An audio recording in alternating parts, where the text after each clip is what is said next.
दो चोर एक बोइंग 727 एयरक्राफ्ट को दिन दहाड़े सबके सामने चुरा ले गए और इतने बड़े एयरक्राफ्ट के चोरी होने के पीछे की वजह जानकर आपके होश उड़ जाएंगे। 26 मई 2003 मोरी जोसेफ नामक के शख्स के फोन पर एक कॉल आता है। ये कॉल उसे एयरपोर्ट ग्राउंड स्टाफ की तरफ से आया था, जिसमें वो बताते हैं कि दो अनजान लोग बोइंग 727 एयरक्राफ्ट को उड़ा ले गए हैं। जिसके बाद ये खबर पूरी दुनिया में आग की तरह फैल गई कि बोइंग 727 एयरक्राफ्ट चोरी हो चुका है। मगर हैरानी की बात तो ये है कि आज तक ये प्लेन कहीं लैंड नहीं हुआ। ये कहानी है साउथ अफ्रीका के वेस्ट कोस्ट में बसे एक शहर लुआंडा एंगोला की, जहां क्वाट्रोडे नाम का एक इंटरनेशनल एयरपोर्ट है। 25 मई 2003 की शाम के 6 बजे क्वाट्रोडे एयरपोर्ट पर दो आदमी को देखा गया था जो बोइंग 727 एयरक्राफ्ट के अंदर चुपके से घुस गए थे, वो भी बिना किसी की परमिशन के। इन दोनों में से एक का नाम था बेन चार्ल्स, जो कि अमेरिकन पायलट और फ्लाइट इंजीनियर था, और दूसरा जो शख्स था वो एक मैकेनिक था और जिसे सेंट्रल अफ्रीका से हायर किया गया था। इन दोनों में से किसी को भी इतना बड़ा प्लेन उड़ाने का एक्सपीरियंस नहीं था। हालांकि बेन एक सर्टिफाइड पायलट था, मगर वो छोटे प्राइवेट एयरक्राफ्ट ही उड़ा सकता था और उसके पास बोइंग 727 उड़ाने की कोई ट्रेनिंग नहीं थी।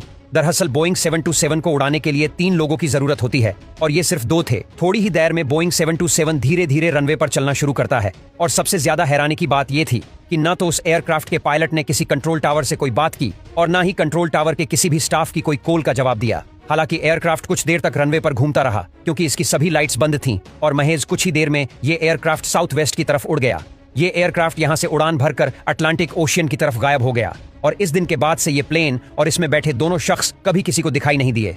इस अजीब और अनोखे टेक ऑफ की वजह से पूरा क्वाट्रो डे फेवेरियो एयरपोर्ट हैरान रह गया, जिसके बाद बहुत बड़े पैमाने पर एक सर्च ऑपरेशन शुरू होता है। क्योंकि एयरक्राफ्ट एक अमेरिकन कंपनी का था, इसलिए FBI और CIA मिलकर इस एयरक्राफ्ट की तलाश में लग जाते हैं। उनका शुरू से ये मानना था कि ये एयरक्राफ्ट किसी अटैक में इस्तेमाल करने के लिए चुराया गया होगा। एयरक्राफ्ट के गायब होने के महज कुछ ही देर पहले इसमें 14,000 गैलन फ्यूल भरा गया था, जिसकी वजह से ये प्लेन 2400 किलोमीटर तक उड़ सकता था, वो भी बिना रुके।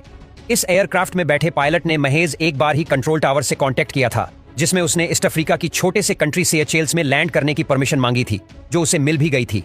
मगर सबसे ज्यादा हैरानी वाली बात यह थी कि ये प्लेन यहां भी लैंड नहीं हुआ। इस बोइंग की टेल यानी कि पीछे की साइड में एक सीरियल नंबर लिखा था जो था N844AA और इस सीरियल नंबर का एयरक्राफ्ट आज तक ना ही कभी किसी जंगल में मिला और ना ही किसी समुद्र में। बोइंग 727 के गायब होने के बारे में जिसने भी सुना वो हैरत में पड़ गया, क्योंकि ये बहुत बड़ा एयरक्राफ्ट था और उसके गायब होने के साथ कई सवाल भी लोगों के सामने आकर खड़े हो गए। इस केस की तहकीकात कर रहे ऑफिसर मार्टिन रॉबसन का कहना था कि हो सकता है कि इस प्लेन को उसके मालिक मोरी जोसेफ ने गायब कराया हो ताकि वो उसका इंश्योरेंस क्लेम ले सके, और ये भी हो सकता है कि इस प्लेन को किसी गलत काम को अंजाम देने के लिए गायब कराया गया हो। हालांकि ये सब सिर्फ एक थ्योरी ही थी, क्योंकि किसी के भी खिलाफ कोई पुख्ता सबूत नहीं था और जो कि एयरक्राफ्ट और बेन चार्ल्स भी उनके हाथ नहीं लगे थे, जिसकी वजह से ये तहकीकात वहीं की वहीं घूम रही थी। क्योंकि उस एयरक्राफ्ट की कंडीशन बहुत ज्यादा खराब हो चुकी थी और एयरपोर्ट पर खड़े खड़े ईस पर $4 मिलियन का कर्जा भी चढ़ गया था। इसलिए अब एक नई थ्योरी निकलकर सामने आई और वो ये थी कि हो सकता है कि टैग एयरलाइंस ने ही इस प्लेन को गायब कराया हो, जिसकी वजह से FBI और CIA एक कश्मकश में पड़ गए कि किस थ्योरी के हिसाब से इस केस को सोल्व किया जाए। हालांकि मोरी जोसेफ के खिलाफ पहले भी कई इंश्योरेंस फ्रॉड सामने आ चुके थे और अगर इस प्लेन के गायब होने को पीछे हाईजैक या चोरी होने के साथ जोड़ दिया जाए तो वो आसानी से इंश्योरेंस क्लेम कर सकता था। और यही वो एक थ्योरी थी जो इस केस में सबसे ज्यादा मजबूत थी। FBI और CIA कई सालों तक इस एयरक्राफ्ट को ढूंढती रही है, मगर वो नाकाम रही और ये आज तक किसी को पता नहीं चल पाया कि 25 मई 2003 की रात को ऐसा क्या हुआ था जिसकी वजह से ये प्लेन और इसे चलाने वाले आज तक वापस नहीं लौटे। प्लेन के गायब होने के बाद लोगों का ये मानना था कि ये प्लेन पानी में गिरकर क्रैश हो गया, क्योंकि बेन पदिया को बोइंग 727 प्लेन चलाने का कोई एक्सपीरियंस नहीं था। कुछ लोगों का यह भी मानना था कि इस प्लेन को एंगोला एयरफोर्स ने मार गिराया होगा, क्योंकि ये बिना परमिशन के उनके टेरिटोरियल एरिया से होकर गुजर रहा होगा।